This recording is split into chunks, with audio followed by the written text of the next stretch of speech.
Don Quixote by Miguel de Cervantes Saavedra. Volume I, Chapter 15. In which is related the unfortunate adventure that Don Quixote fell in with when he fell out with certain heartless young essence.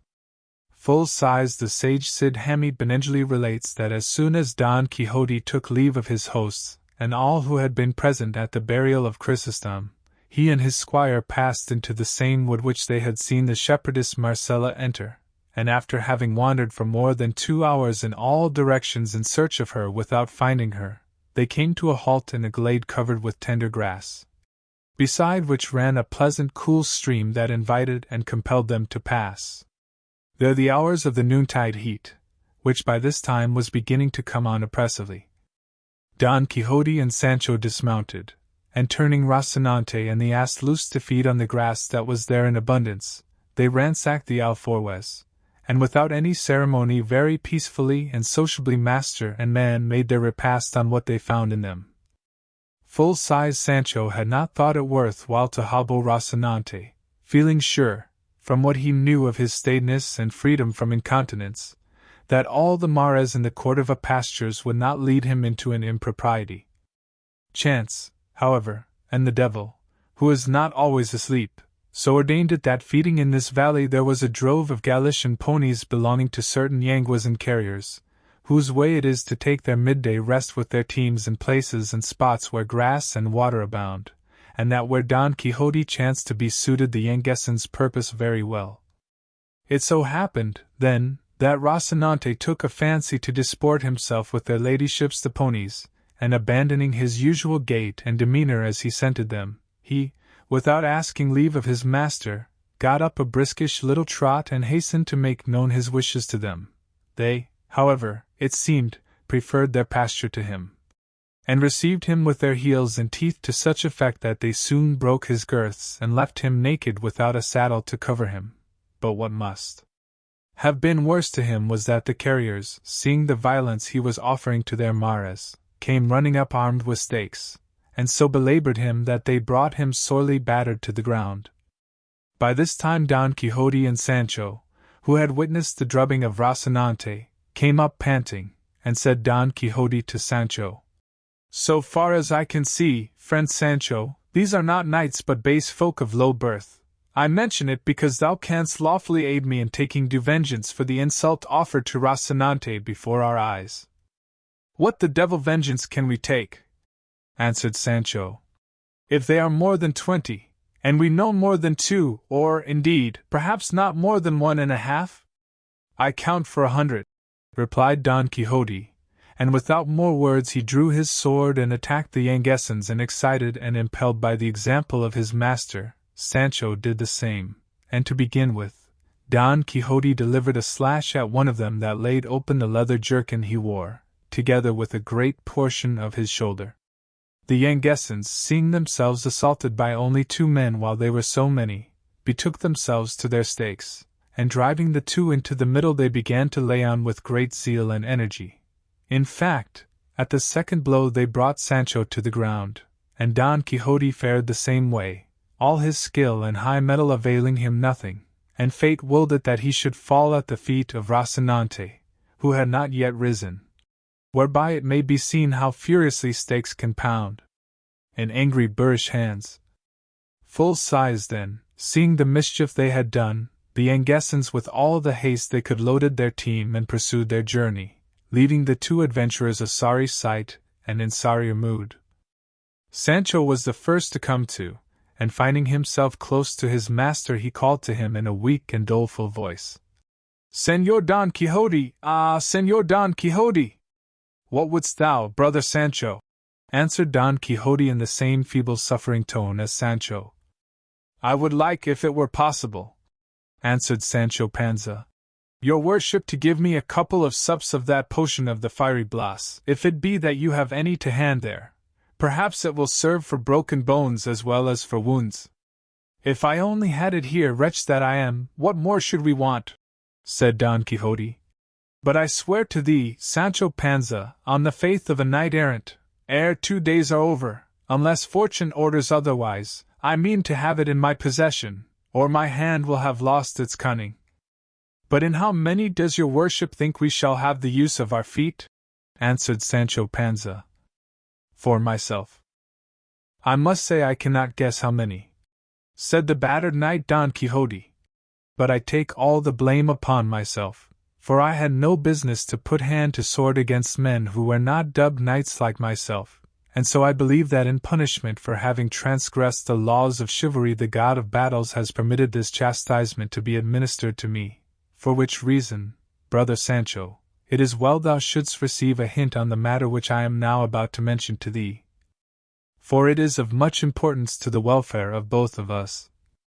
It is that when thou shalt see rabble of this sort offering us insult, thou art not to wait till I draw sword against them, for I shall not do so at all. But do thou draw sword and chastise them to thy heart's content, and if any knights come to their aid and defence, I will take care to defend thee and assail them with all my might. And thou hast already seen by 1,000 signs and proofs what the might of this strong arm of mine is equal to.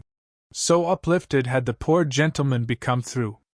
the victory over the stout Biscayan. But Sancho did not so fully approve of his master's admonition as to let it pass without saying in reply, Señor, I am a man of peace, meek and quiet, and I can put up with any affront because I have a wife and children to support and bring up. So let it be likewise a hint to your worship, as it cannot be a mandate, that on no account will I draw sword either against clown or against knight, and that here before God I forgive the insults that have been offered me, whether they have been, are, or shall be offered me by high or low, rich or poor, noble or commoner, not accepting any rank or condition whatsoever. To all which his master said in reply, I wish I had breath enough to speak somewhat easily, and that the pain I feel on this side would abate so as to let me explain to thee, Panza, the mistake thou makest. Come now, sinner, suppose the wind of fortune, hitherto so adverse, should turn in our favor, filling the sails of our desires so that safely and without impediment we put into port in some one of those islands I have promised thee. How would it be with thee if on winning it I made thee lord of it? Why, thou wilt make it well nigh impossible through not being a knight nor having any desire to be one, nor possessing the courage nor the will to avenge insults or defend thy lordship. For thou must know that in newly conquered kingdoms and provinces the minds of the inhabitants are never so quiet nor so well disposed to the new lord that there is no fear of their making some move to change matters once more, and try, as they say, what chance may do for them. So it is essential that the new possessor should have good sense to enable him to govern, and valor to attack and defend himself, whatever may befall him. In what has now befallen us, answered Sancho, I'd have been well pleased to have that good sense and that valor your worship speaks of, but I swear on the faith of a poor man I am more fit for plasters than for arguments. See if your worship can get up, and let us help Rocinante, though he does not deserve it, for he was the main cause of all this thrashing. I never thought it of Rocinante, for I took him to be a virtuous person and as quiet as myself. After all, they say right that it takes a long time to come to know people, and that there is nothing sure in this life. Who would have said that, after such mighty slashes as your worship gave that unlucky knight-errant, there was coming, travelling post and at the very heels of them, such a great storm of sticks as has fallen upon our shoulders? And yet thine, Sancho, replied Don Quixote, ought to be used to such squalls, but mine, reared in soft cloth and fine linen, it is plain they must feel more keenly the pain of this mishap, and if it were not that I imagine, why do I say imagine? Know of a certainty that all these annoyances are very necessary accompaniments of the calling of arms, I would lay me down here to die of pure vexation. To this the squire replied, Señor, as these mishaps are what one reaps of chivalry, tell me if they happen very often, or if they have their own fixed times for coming to pass, because it seems to me that after 2 harvests we shall be no good for the 3rd, unless God in His infinite mercy helps us. Know, friend Sancho, answered Don Quixote, that the life of knights-errant is subject to 1,000 dangers and reverses, and neither more nor less is it within immediate possibility for knights-errant to become kings and emperors, as experience has shown in the case of many different knights with whose histories I am thoroughly acquainted, and I could tell thee now, if the pain would let me, of some who simply by might of arm have risen to the high stations I have mentioned, and those same, both before and after, experienced divers misfortunes and miseries. For the valiant Amadis of Gaul found himself in the power of his mortal enemy Archelaus the magician, who, it is positively asserted, holding him captive, gave him more than 200 lashes with the reins of his horse while tied to one of the pillars of a court. And moreover there is a certain recondite author of no small authority who says that the knight of Phoebus, being caught in a certain pitfall, which opened under his feet in a certain castle, on falling found himself bound hand and foot in a deep pit underground, where they administered to him one of those things they call clysters, of sand and snow water, that well nigh finished him, and if he had not been succored in that sore extremity by a sage, a great friend of his, it would have gone very hard with the poor knight. So I may well suffer in company with such worthy folk, for greater were the indignities which they had to suffer than those which we suffer. For I would have thee know, Sancho, that wounds caused by any instruments which happen by chance to be in hand inflict no indignity, and this is laid down in the law of the duel in express words. If, for instance, the cobbler strikes another with the last which he has in his hand, though it be in fact a piece of wood, it cannot be said for that reason that he whom he struck with it has been cudgelled. I say this lest thou shouldst imagine that because we have been drubbed in this affray we have therefore suffered any indignity. For the arms those men carried, with which they pounded us, were nothing more than their stakes, and not one of them, so far as I remember, carried rapier, sword, or dagger. They gave me no time to see that much, answered Sancho, for hardly had I laid hand on my tizona when they signed the cross on my shoulders with their sticks in such style that they took the sight out of my eyes and the strength out of my feet, stretching me where I now lie, and where thinking of whether all those stake strokes were an indignity, or not gives me no uneasiness, which the pain of the blows does, for they will remain as deeply impressed on my memory as on my shoulders.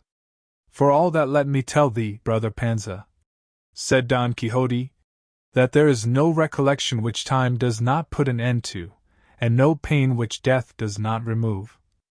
And what greater misfortune can there be, replied Panza, than the one that waits for time to put an end to it, and death to remove it? If our mishap were one of those that are cured with a couple of plasters, it would not be so bad,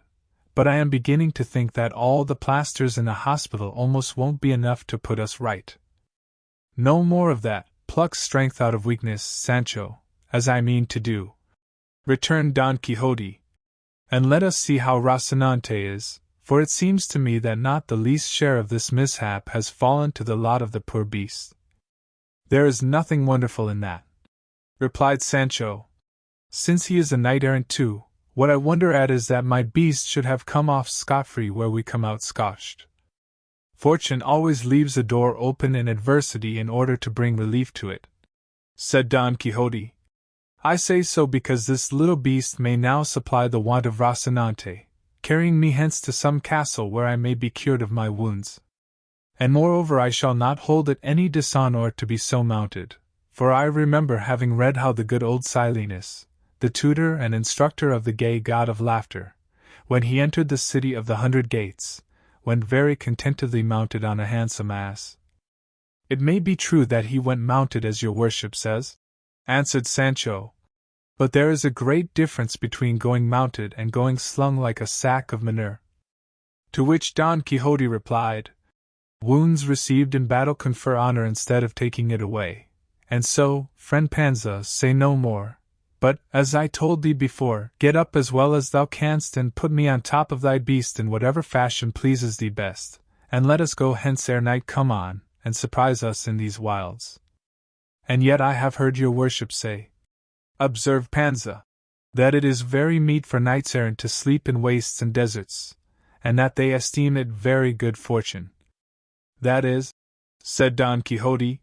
when they cannot help it, or when they are in love, and so true is this that there have been knights who have remained 2 years on rocks, in sunshine and shade and all the inclemencies of heaven, without their ladies knowing anything of it, and one of these was Amadis, when, under the name of Beltenebros, he took up his abode on the Pena Pobra, for I know not if it was 8 years or 8 months, for I am not very sure of the reckoning. At any rate he stayed there doing penance, for I know not what pique the Princess Oriana had against him. But no more of this now. Sancho, and make haste before a mishap like Rocinante's befalls the ass. The very devil would be in it in that case, said Sancho, and letting off 30 oaths, and 60 sighs, and 120 maledictions and execrations on whomsoever it was that had brought him there, he raised himself, stopping halfway, bent like a Turkish bow, without power to bring himself upright, but with all his pains he saddled his ass, who too had gone astray somewhat, yielding to the excessive license of the day. He next raised up Rocinante, and as for him, had he possessed a tongue to complain with, most assuredly either Sancho nor his master would have been behind him. Full size, to be brief, Sancho fixed Don Quixote on the ass and secured Rocinante with a leading rein, and taking the ass by the halter, he proceeded more or less in the direction in which it seemed to him the high road might be, and, as chance was conducting their affairs for them from good to better, he had not gone a short league when the road came in sight, and on it he perceived an inn, which to his annoyance and to the delight of Don Quixote must needs be a castle. Sancho insisted that it was an inn, and his master that it was not one, but a castle, and the dispute lasted so long that before the point was settled they had time to reach it, and into it Sancho entered with all his team without any further controversy.